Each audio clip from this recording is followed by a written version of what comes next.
La médiation est un processus alternatif de règlement des litiges qui permet aux parties, dans un milieu neutre, objectif, de pouvoir échanger sur la situation familiale vécue.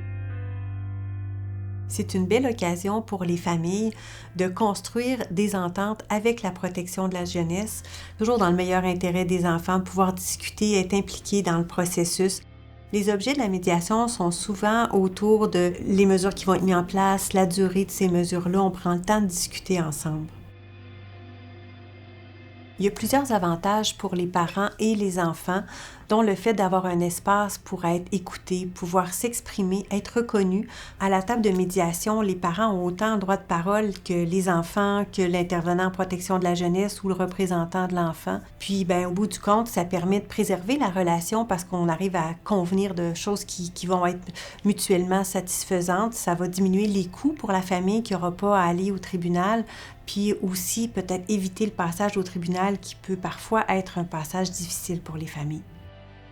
Vous le savez, on est ici pour trouver des solutions parce que moi, l'objectif que je veux, c'est qu'elle retourne à la maison. Nous, on va faire ici une entente, mais après ça, il y aura un plan d'intervention, puis ce genre de choses-là pourrait être Un des objectifs de la médiation jeunesse, c'est de permettre de pouvoir réduire les délais judiciaires. Donc, dans les dossiers qui sont judiciarisés, lorsque les parties, l'avocat de l'enfant, les parents, le médiateur ou la médiatrice avec l'intervenant social en vient à conclure une entente de médiation, cette entente-là pourrait être déposée à la cour et ça permet finalement de libérer des heures pour entendre d'autres dossiers. Le service de médiation en protection de la jeunesse peut être offert selon les districts judiciaires participants. Vous pourrez vous référer auprès de votre intervenant DPJ qui saura vous guider pour la suite. Le recours au service de médiation en protection de la jeunesse est possible une fois que la sécurité et le développement de l'enfant ou de l'adolescent est considéré comme compromis selon le directeur de la protection de la jeunesse.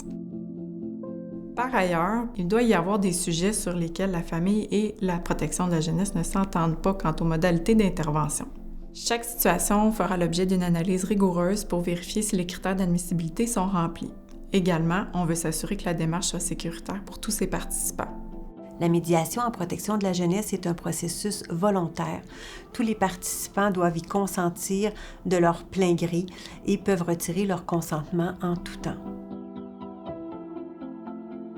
Le fonctionnement est extrêmement structuré. Au départ, c'est l'intervenante en protection qui va présenter cette idée-là à la famille. Si tout le monde est d'accord, comprend bien ce que c'est, on va pouvoir y adhérer et il y aura un médiateur qui sera assigné à cette famille-là. Quel type d'aide qui vous aiderait?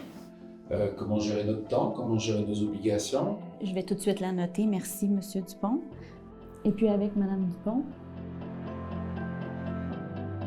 Lors de ces rencontres-là, on va réfléchir ensemble aux besoins des enfants, mais on va aussi s'intéresser aux besoins de chacun des parents et aux besoins de la protection de la jeunesse. L'étape suivante va nous emmener à faire un remue-ménage pour trouver quelles seraient les options qui pourraient répondre à ces besoins-là. Tout le monde pourra exprimer aussi des idées à ce moment-là pour choisir les meilleures options, tout le monde ensemble. C'est assez rapide, on fait des gros efforts pour que tout ça se fasse dans un délai de 30 jours après le premier rendez-vous. Ce sont pas les principaux éléments qui sont ciblés, qui pourraient être ciblés cliniquement. Le processus de médiation se déroule selon des règles flexibles, donc les situations peuvent provenir à différentes étapes du processus d'intervention en protection de la jeunesse. Un large éventail de situations peut participer à la médiation. Le service est offert à proximité du lieu de résidence de l'enfant et sa famille. Les modalités de rencontre sont déterminées avec souplesse, donc les rencontres de médiation peuvent se dérouler à différents moments, dans différents lieux.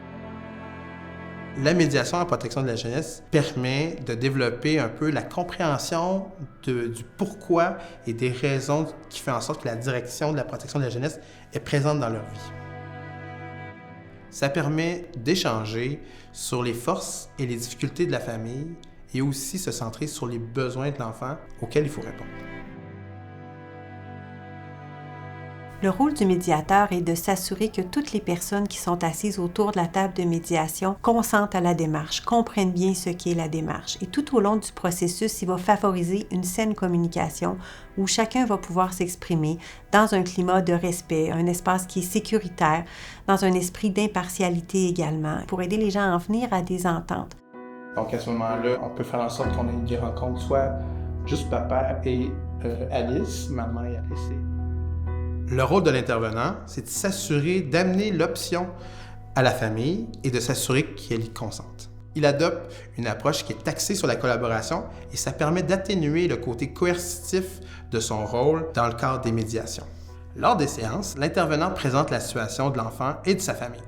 Il explique également quelle est la position de la direction de la protection de la jeunesse face à la situation de compromission. Il participe aux négociations sur les mesures à mettre en place, ainsi que leur durée en tant que représentant de la direction de la protection de la jeunesse.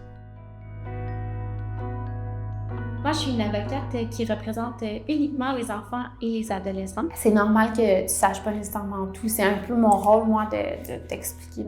Dans le contexte de la médiation, l'avocat de l'enfant déterminera s'il rencontre ou non l'enfant en fonction justement de son âge, des caractéristiques de la situation. Lorsqu'il rencontre l'enfant ou l'adolescent, évidemment, une des premières choses qu'il va faire, c'est d'expliquer qu'est-ce que la médiation jeunesse.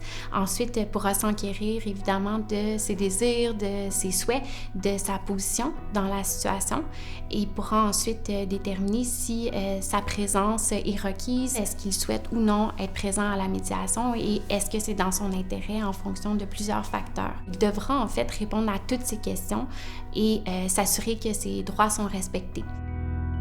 Le représentant de l'enfant est le seul avocat qui est présent durant les séances de médiation jeunesse. Ça permet de vraiment remettre au cœur des discussions les besoins, l'intérêt, les droits de l'enfant.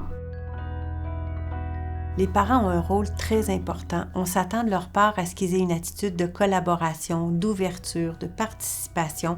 Lorsqu'on va travailler à générer les besoins des enfants ou leurs propres besoins, on veut qu'ils soient là pour être capables de nous donner leur perception de ces besoins-là, puis qu'ils soient ouverts aussi à en venir à des ententes. Et en tout temps, tout au long du processus, ils ont la possibilité de consulter leur avocat pour être guidés à travers la démarche.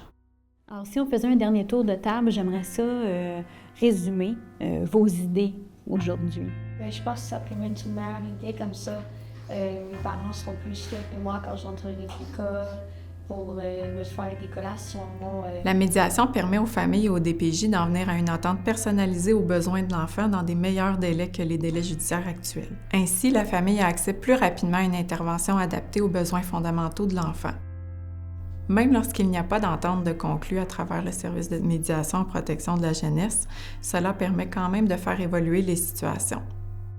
Votre collaboration a permis la rédaction de l'entente aujourd'hui. Oui, donc Alice, on va pouvoir regarder ça aussi de notre côté. On va pouvoir fixer une autre rencontre pour s'assurer que tout ce qui se trouve là-dedans, que tu puisses le comprendre.